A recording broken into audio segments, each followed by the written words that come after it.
tarde a todos. Vamos nesse momento nos ligando com o nosso mentor individual, com a espiritualidade amiga desta casa, com Joana de Ângeles, Irmã Rosário, Irmã Teresa, e agradecer a todos pelo carinho, pela amizade, pelo acolhimento. Nos ligamos com a nossa mãezinha querida, Maria de Nazaré, pedindo a ela que nos envolva na sua luz, na sua paz, na sua serenidade, que nos aconchegue juntinho ao seu coração de mãe num abraço muito caloroso. De mãos dadas a Maria, chegamos à presença do nosso Mestre amado Jesus, e a Ele pedimos que derrame a sua luz sobre nós, que nos auxilie no entendimento e na aplicação dos seus ensinamentos em todos os momentos da nossa existência. De mãos dadas a Maria e a Jesus, chegamos à presença do nosso Pai Criador. A Ele agradecemos pelo que somos, pelo que temos, pela oportunidade bendita de estarmos aqui reunidos. E vamos nesse momento elevando os nossos corações e os nossos pensamentos em louvor e agradecimento, dizendo ao Pai: Pai nosso que estais nos céus, santificado seja o vosso nome, venha a nós o vosso reino, seja feita a vossa vontade, assim na terra como nos céus. O pão nosso de cada dia nos dai hoje, perdoai as nossas ofensas, assim como perdoamos aqueles que nos têm ofendido. E não nos deixeis cair em tentações, mas livrai-nos de todos os males, pois vossos são o reino, o poder e a glória para todo sempre. E harmonizados que estamos, vamos nos ligando com as equipes espirituais de tratamento desta casa, pedindo que seja derramado a luz branca do Cristo sobre todos os assistidos. Essa luz vai serenando, acalmando e tratando a cada um de nós. Pedimos às equipes de P2 que projetem a luz azul sobre todos nós. Essa luz vai percorrendo o sistema nervoso central, tratando cada um dos centros de força, trazendo todos eles no equilíbrio. Pedimos às equipes de CH que projetem a luz rosa no coração de cada um dos assistidos. Essa luz vai serenando, acalmando esse cardíaco, fortalecendo a fé e a confiança em cada um de nós. Nos ligamos com as equipes de P3B e pedimos a projeção da luz branca do Cristo, de um azul muito intenso que envolverá o coração e a mente de cada assistido. Pedimos também que sejam feitos todos os cortes de ligação que se fizerem necessários, que essas energias sejam levadas para o astral para o tratamento mais adequado. E vamos projetando um azul muito intenso em todo o sistema nervoso central e periférico, neurovegetativo, um rosa claro no cardíaco para aumentar a força, a confiança, a fé, um amarelo claro no frontal para ter pensamentos positivos, maior ligação com o mentor individual e força de vontade. E pedimos uma cúpula rosa clara vibrante da cabeça aos pés, envolvendo todos os assistidos de P3B. Aos assistidos de saúde, pedimos a projeção das cores do arco-íris, fazendo como uma cúpula protetora, envolvendo cada um desses assistidos pelo tempo que se fizer necessário. Que assim seja, Senhor. Graças a Deus. Convidamos a todos para que assistam neste momento a palestra que será colocada no ar. Que assim seja.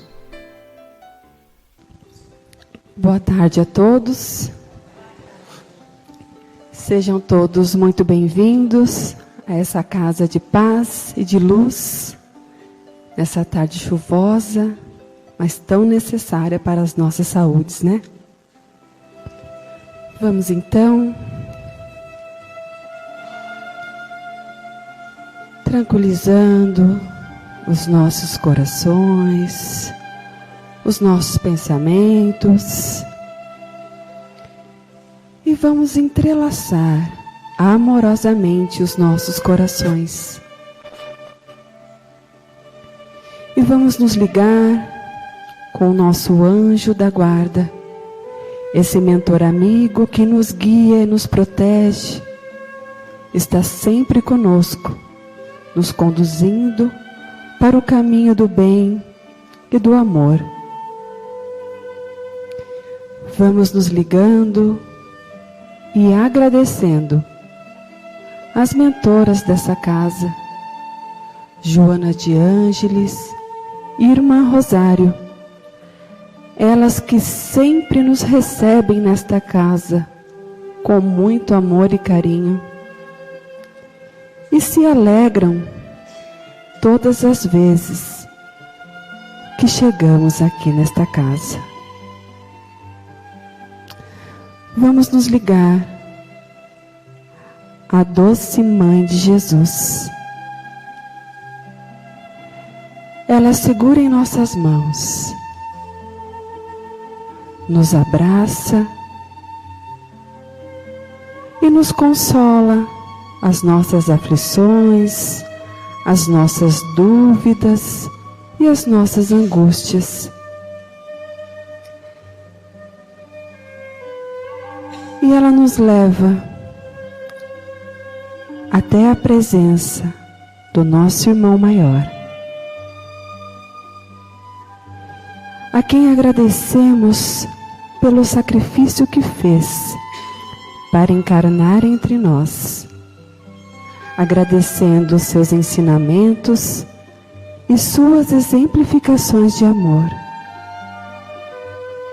E o nosso irmão, amorosamente, segura em nossas mãos, junto com nossa mãe, e nos leva até a presença de Deus Pai,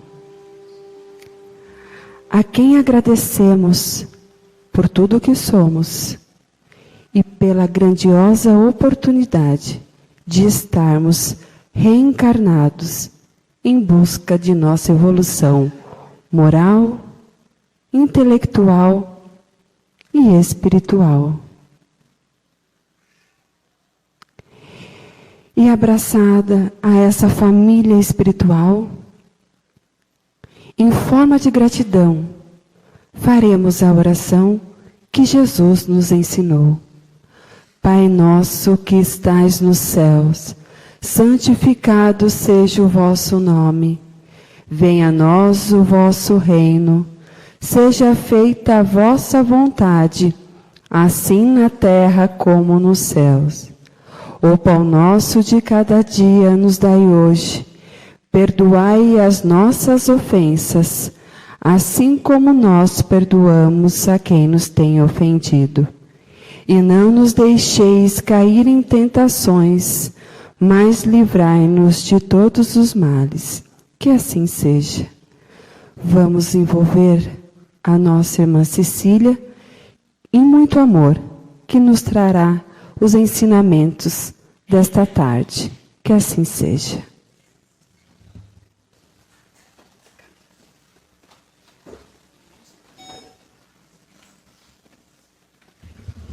Boa tarde, irmãos. Que em nome de Jesus possamos mais uma vez aqui reunidos deixar que o nosso espírito se encha de alegria e de esperança.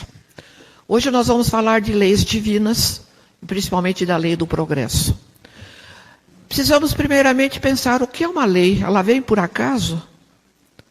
Lei é uma proposição ou então uma regra, que sempre vem de uma autoridade e que nos obriga a cumpri-la. Então nós vamos sabendo o que nós podemos ou não podemos fazer sobre determinado assunto. A gente fica pensando nas nossas leis, mas nós temos que averiguar inicialmente que toda a civilização que passou antes de nós teve as suas leis. E elas eram cumpridas a rigor. Nenhuma delas passava ao acaso. O Egito, a China, os babilônios, principalmente aqueles que saíram da Mesopotâmia para buscar a Terra Santa. Eles tinham, sim, compromissos com a espiritualidade para seguir o rumo que deveriam seguir. Porém, nesse caminho, eles enfrentaram muita hostilidade, muitas guerras, muita luta, e acabaram sendo sacrificados no sentido de ficarem dentro do Egito como relutos. Eles não podiam fazer nada da própria vontade. Então nós vemos que, mesmo assim, enquanto eles estavam relutos, eles tinham que seguir as leis daquele país. Então, dependendo de onde nós estivermos, nós temos que seguir as leis daquele país. A partir dos hebreus, quando eles conseguem libertar-se daquela escravidão, é porque existia alguma pessoa já preparada pelo plano espiritual para que isto acontecesse. Porque nada acontece por acaso. Moisés, então, foi o escolhido pelo preparo que já havia tido durante tantas encarnações. Levando o povo hebreu até o deserto, no Monte Sinai, ele teve um encontro com a espiritualidade maior e traz para aquele povo, ainda primário, ainda bastante agressivo, tudo aquilo que eles poderiam fazer ou não poderiam. E todos nós já conhecemos as 10 mandamentos. E nós sabemos que os 3 primeiros enunciados falam a respeito de Deus, falam a respeito de nós, da nossa família, quando diz honrar pai e mãe, e fala também que toda aquela civilização precisava respeitar o dia do Senhor, que foi translado para nós como respeitar sábados e domingos. Mas para eles não tinha isso, era o dia do Senhor. A partir daí, Moisés vai explanar para aquele povo ainda inculto, bastante guerreiro, bastante agressivo, o que eles poderiam fazer e o que não poderiam fazer. E se nós lembrarmos que todas as outras 7 proposições são dizendo não. Não deseje a mulher do próximo, não mate, não roube, não deseje as coisas alheias.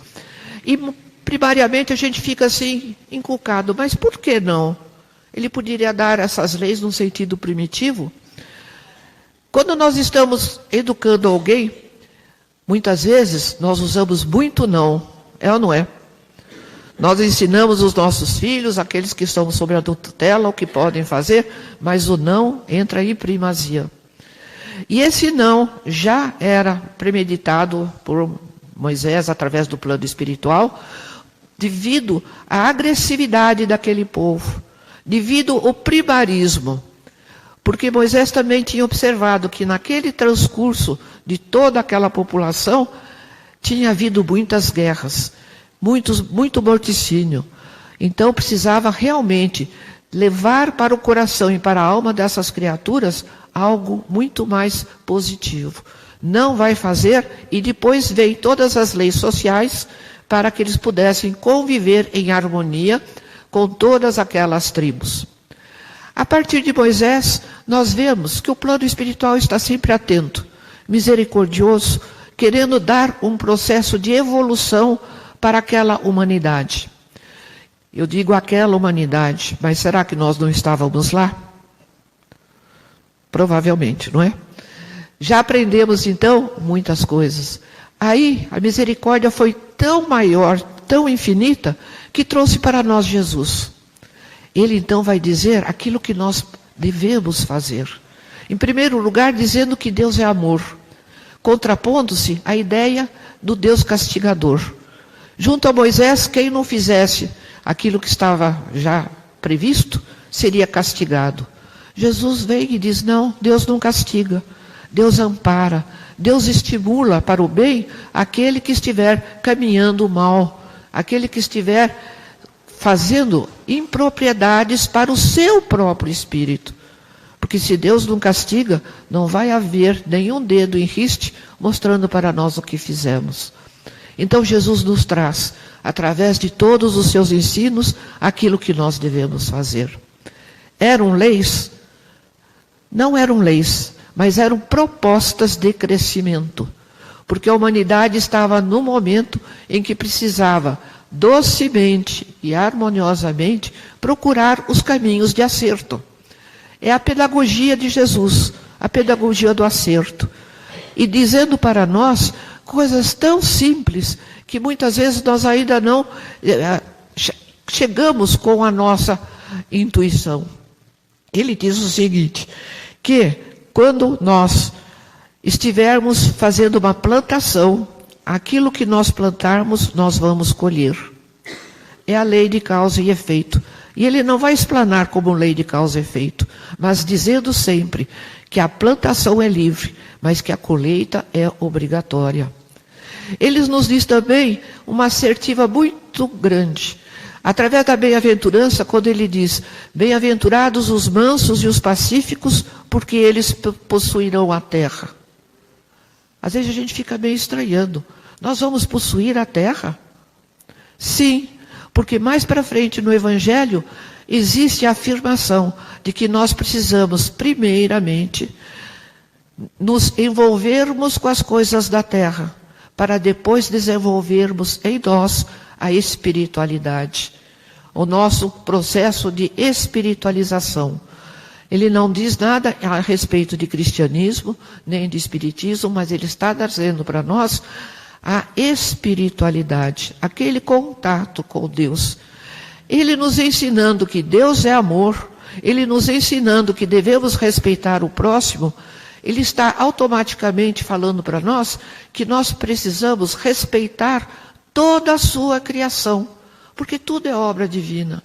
Não somente respeitar ao próximo como a nós mesmos, mas respeitar tudo aquilo que está dentro da programação divina, que é a programação maior.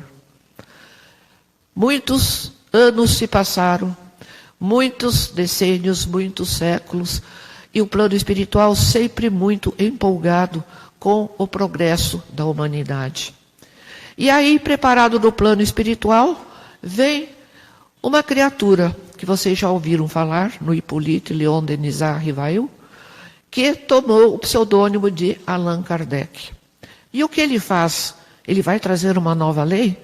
Ele vai explicitar todos os conhecimentos da doutrina cristã, com uma característica bastante marcante, através de um método.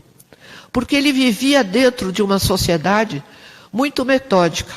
Os filósofos todos, eles tinham como opção desenvolver qualquer pensamento ou qualquer parte da ciência dentro de métodos. Inclusive, o Hippolyte também, antes de Kardec, tinha um método educacional muito forte, muito concentrado na criatura humana. Nós podemos dizer que, enquanto Hippolyte estava na sua escola, educando os alunos, ele mostrou uma peculiaridade muito grande.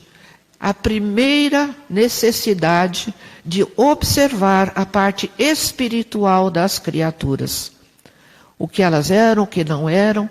E depois, quando ele vai elaborar, junto ao plano espiritual, toda a sua dinâmica, todo o seu processo de ciência, filosofia e religião, ele também vai mostrar para nós que nós também temos uma lei dentro do espiritismo, com todas essas características. Não significa que quem é espírita esteja envolvido com o espiritismo, ou quem adota o espiritismo como filosofia de vida possa ser espírita. Porque envolvimento não significa comprometimento. Nós podemos estar unidos, envolvidos com a doutrina, vindo aqui, ouvindo palestras boas, buscando angariar ou assimilar para si alguns conhecimentos.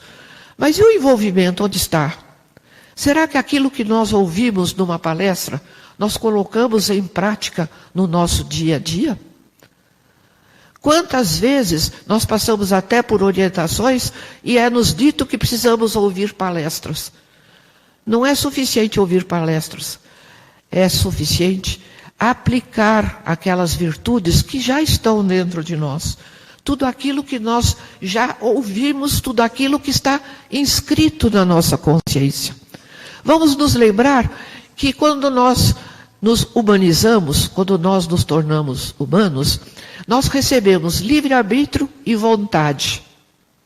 O livre-arbítrio traz para nós um raciocínio correto, um raciocínio dedutivo, traz para nós um discernimento mais profundo.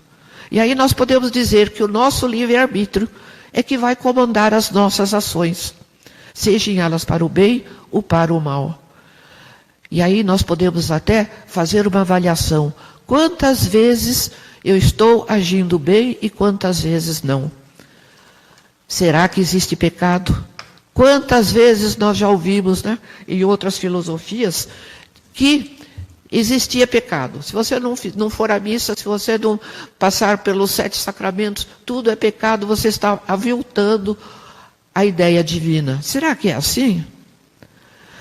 Eu poderia dizer a todos que aqui estão presentes, que enquanto nós somos crianças espirituais, nós precisamos sim dessas diretrizes firmes e ter a certeza de que se nós não cumprirmos aquelas leis, nós estaremos aquém daquela filosofia empossada.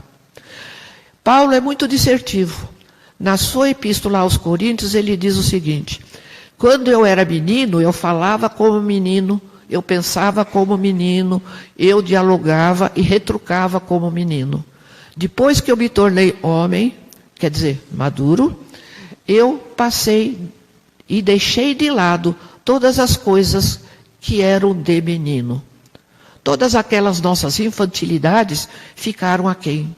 E quando nós ouvirmos alguma coisa, nós temos o direito, sim, de perguntar, de buscar na nossa mente o que nós já conseguimos sincronizar com conhecimentos antigos e caminhar um pouco mais além, buscando aquilo que está faltando no nosso espírito. E depois de todos esses conhecimentos, depois de todos esses estudos, Kardec nos traz uma lei. É a lei, vamos dizer, do espiritismo? Não, do cristão, de nós que estamos seguindo a doutrina espírita.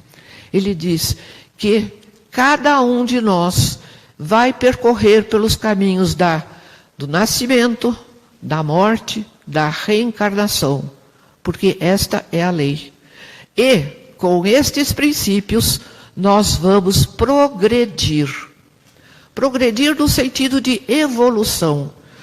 E esta nossa evolução, ainda como infantes, nós vamos sentir que o progresso traz uma conotação para nós de uma evolução material.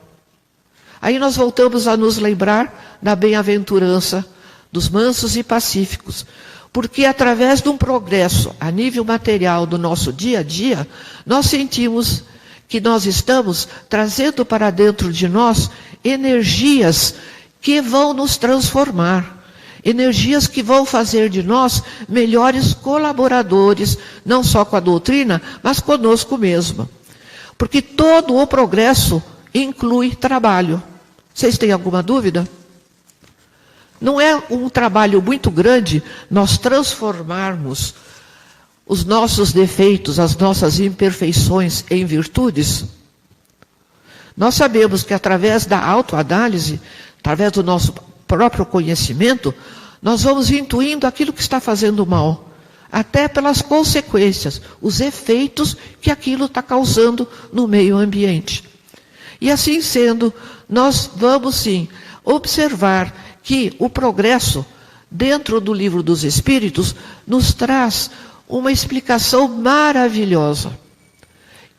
Nos diz que é uma lei divina. Como lei divina, foi trazida por uma autoridade dentro daquele conjunto que fazia parte dos espíritos, na verdade. Então, uma autoridade dizendo que progresso para nós é imprescindível. Vamos supor que uma pessoa chega numa idade mais madura, ela diz assim: não quero aprender mais nada, não quero fazer mais nada. Por que eu vou aprender? Eu já estou chegando nos meus 60, nos meus 70. Grande engano. Porque aquilo que nós aprendemos durante toda a nossa vida, quiçá até nessa nossa idade mais madura, é aquilo que vai entrar em conta no nosso processo evolutivo. Então, estejamos atentos, porque tudo aquilo que faz parte do nosso progresso é de grande valia. Se a criatura coloca obstáculos para aprender alguma coisa, ela está indo contra a lei divina do progresso, a lei divina do trabalho. Ela quer ficar, não, aposentei, vou ficar lá assistindo minha televisão, não quero mais nada. É engano.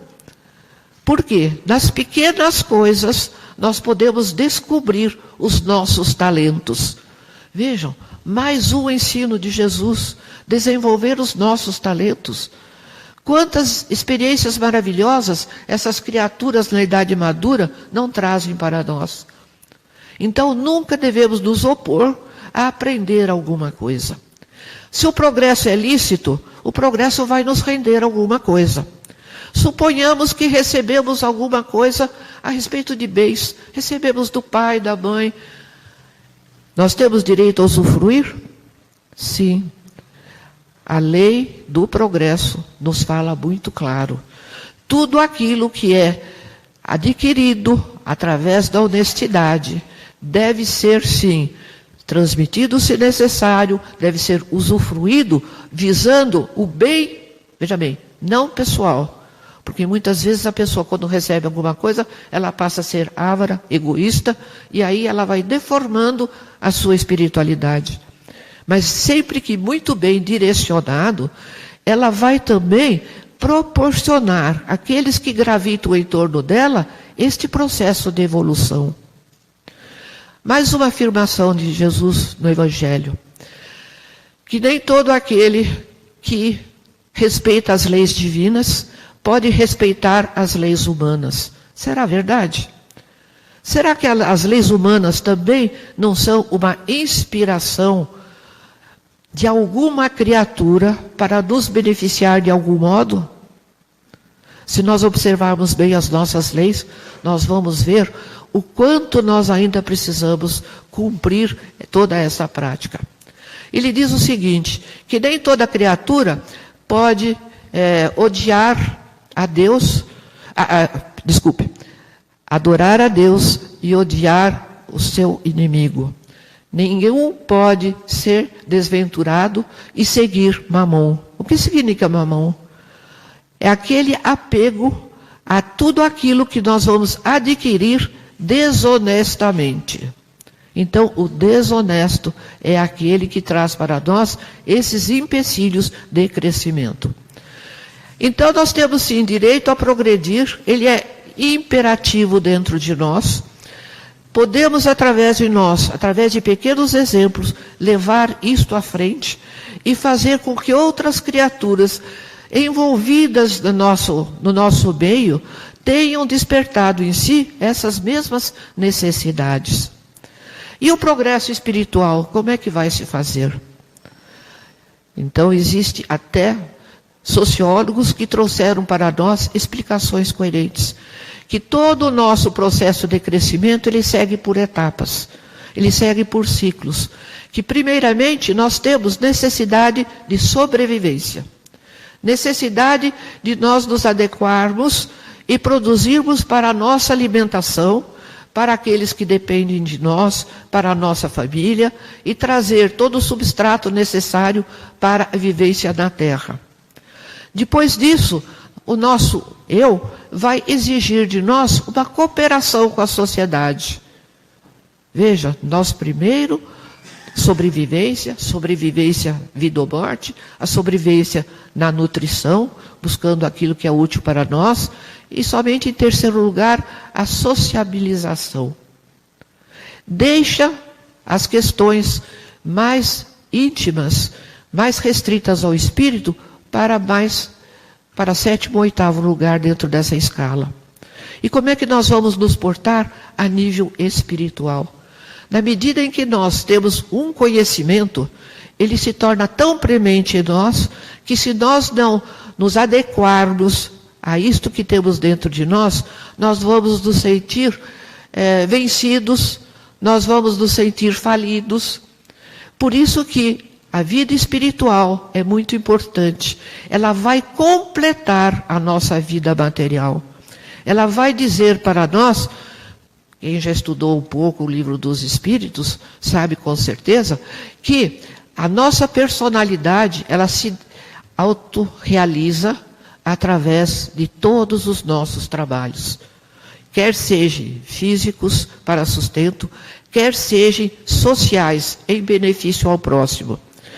A gente pode conhecer muitas pessoas que possuem do bom e do melhor, mas dentro de si elas encontram um vácuo, elas encontram uma falência, elas encontram uma necessidade sem saber do quê, nem porquê, nem quando e nem onde buscar. É o momento do despertamento dessa criatura. Aquele que colocou obstáculos para o conhecimento da espiritualidade, com certeza o plano espiritual não vai deixar em mãos vazias. Vai usar de algum artifício nos impulsionando a este progresso, nos impulsionando a esta situação. A tal nível que dentro do Espiritismo nós temos até um slogan, que quem não veio pelo amor, veio pela dor. Mas isto é na realidade. O plano espiritual traz uma insatisfação dentro de nós, o nosso espírito precisa encontrar este caminho. E esse caminho encontrado por nós fala também, dentro da parábola dos talentos, que cada um de nós tem um espírito específico, que ele vai ajuntando os conhecimentos, assimilando e transpondo esses conhecimentos de acordo com a bagagem que ele está trazendo. Quando eu me referi que todos nós poderíamos estar lá, naquela população, naquelas tribos com Moisés, é uma verdade. Porque muitas vezes os conhecimentos adquiridos até aqui não amadureceram, não encontraram em nós a repercussão para a nossa ação. Por quê? Progresso, trabalho exige ação no bem. E essa ação é transferida de nós para esse nosso próximo que convive conosco. Senão ele não tem valia. Nós precisamos então observar esse nosso crescimento espiritual. Estamos ouvindo palestras, já conhecemos o Evangelho. Temos que procurar dentro do Evangelho aquelas palavrinhas que vão servir para nós de norte, de orientação para buscarmos as nossas virtudes. Muitas vezes nós computamos as nossas imperfeições. Por que não computarmos as nossas virtudes? No fim do dia parar e pensar, puxa, hoje eu tenho um ponto positivo na minha evolução. Olha, eu queria falar mal de fulana, beltrana, e não falei. A gente tem que cortar dentro dos nossos princípios aquilo que poderá fazer mal a nós, em primeiro lugar.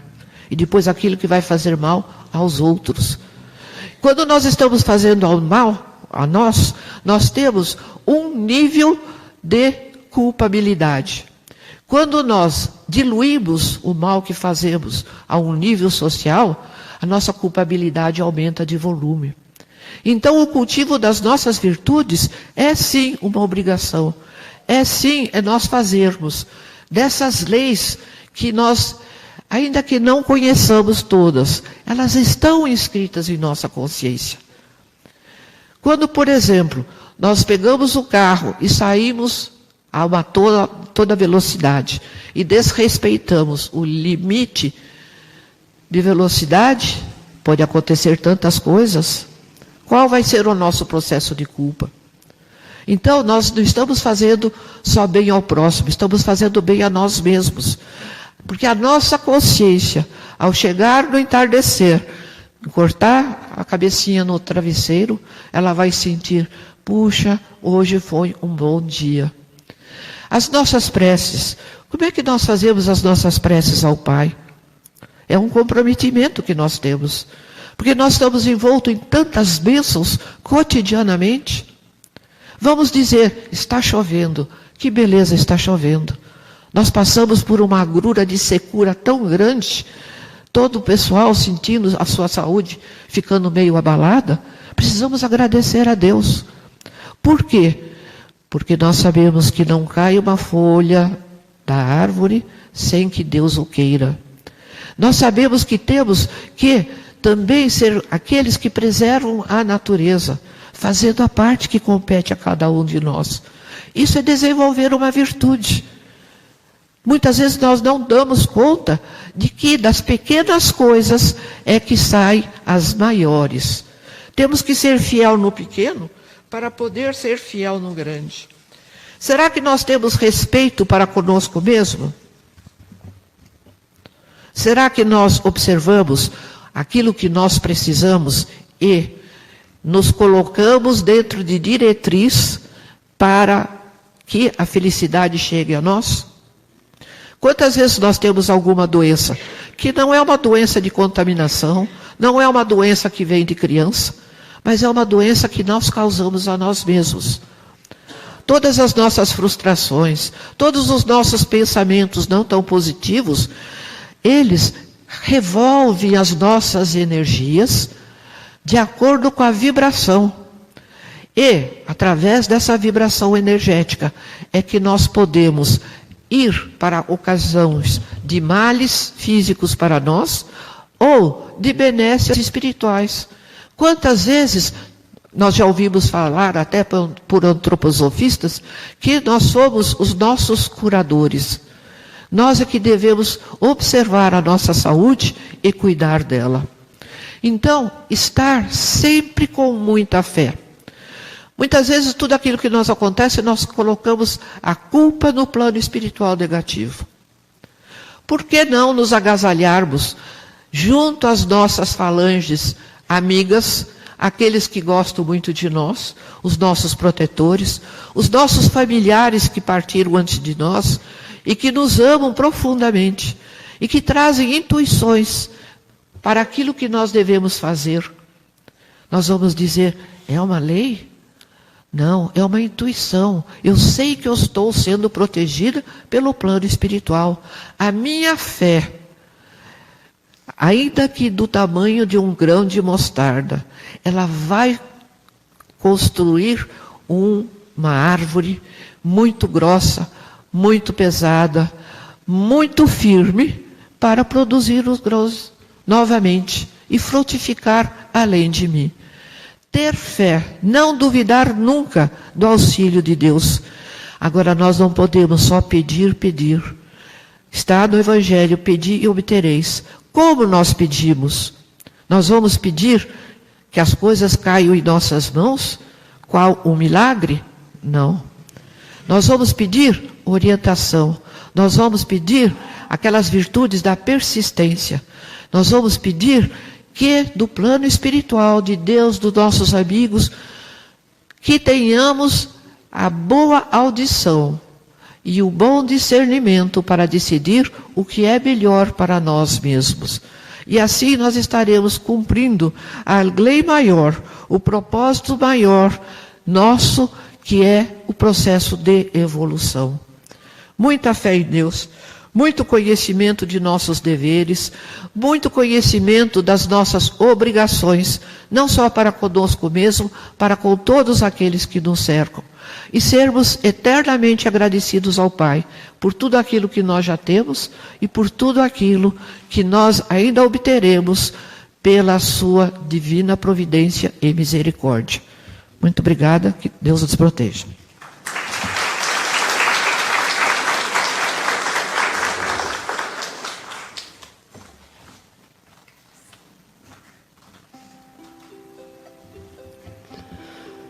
Vamos então agradecer ao Pai Maior pelos ensinamentos recebidos nesta tarde e pedir a Ele que nos fortaleça, nos proteja e nos intua para que possamos assimilar esses ensinamentos para poder praticar conosco e com todos aqueles que cruzarem o nosso caminho. Que os nossos corações estejam repletos de paz e amor, para que possamos levar a todos os lugares onde quer que estejamos, e principalmente levar a paz e o amor para os nossos lares, para distribuir para os nossos familiares, para os nossos amigos. E assim, agradecidos pedimos ao Pai a proteção para chegarmos em nossos lares ou até mesmo para voltar aos nossos trabalhos na tua proteção. Que assim seja, graças a Deus.